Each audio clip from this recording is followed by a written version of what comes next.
তুই আমার কাছে আয় ঠিক আছে বাবু ওমা এটা রাখা যাবে না। দেখি এটা কি বিবাহ বার্ষিকীর খাবার? কোকো খাচ্ছে এই আজকে তুই ছল পাকোড়া খাবে এরা আমি যখন খাচ্ছি সোমপাপড়ি, আজকে অনেকটা খেয়েছি, মাংস খেয়েছে। কালকে আমি আর খাবো না। তোমার বড় নাতনি চিকেন পকোড়াটা নিজের জন্য বানাচ্ছিল, ওখান থেকে অর্ধেকের বেশি তোমাকে দিল, আর তুমি মিষ্টিটা নিয়ে তোমার মেয়েকে খাওয়ালে। হ্যাঁ মনে রাখবা এটা, এটা যেন মনে। ওখান থেকে মিষ্টি না, যখন দুটো মিষ্টি অখাদ্য। এরা 10 বছর বিবাহ বার্ষিকীটা কিরম হবে? হ্যাঁ এটা এটা কততম হলো?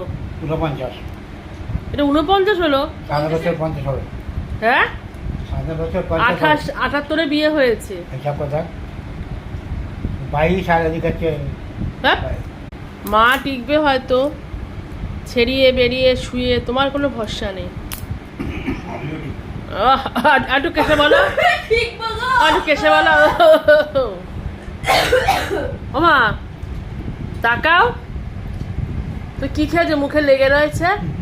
গু ওমা বিবাহ বার্ষিকী মানে কি? হ্যাঁ জিজ্ঞেস কর দিদার কটা বর হেভি রেগে যায়। ও সব কটা বর মা? তো বর কটা কি বলছে মেয়ে উল্টো পাল্টা? দিদার দুটো বর। তাই মা? দুটো বর না, দুটো বর তো, একটা এটা একটা বাইরে তো। সব বাংলায় খেতে আর কিছু ইচ্ছে করে না ঘরে। খাবার পেলে কেনা খায়, দিয়ে যা।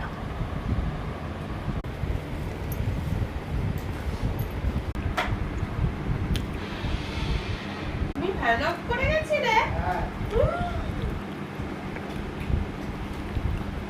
এই কিচ্ছু নেই আমার কাছে, কিচ্ছু নেই, দেখ কিচ্ছু নেই।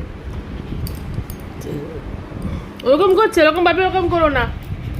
হ্যাঁ হ্যাঁ হ্যাঁ হ্যাঁ ভাবি ওকে ওরকম করো না, বলে দিয়েছি বলে দিয়েছি বলে দিয়েছি বলে দিয়েছি বলে দিয়েছি।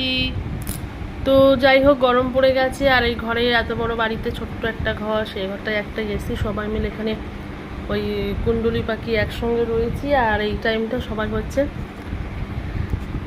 কি হলো, কথাই বলতে দিচ্ছে না। চেটে মেটে কি করছে মুখটা আমার। তো এই টাইমটা হলো রিল্যাক্সেশন টাইম, মানে সারাদিনের ভাবি দরজাটা খোলা রয়েছে, হাওয়া ঢুকে যাচ্ছে, গরম হাওয়া। তো সারাদিনের একটা ক্লান্তি সমস্ত কিছু এই টাইমটা একটুখানি রিল্যাক্স করে নিই, এটাই তোমাদের সঙ্গে শেয়ার করলাম। Tata bye bye.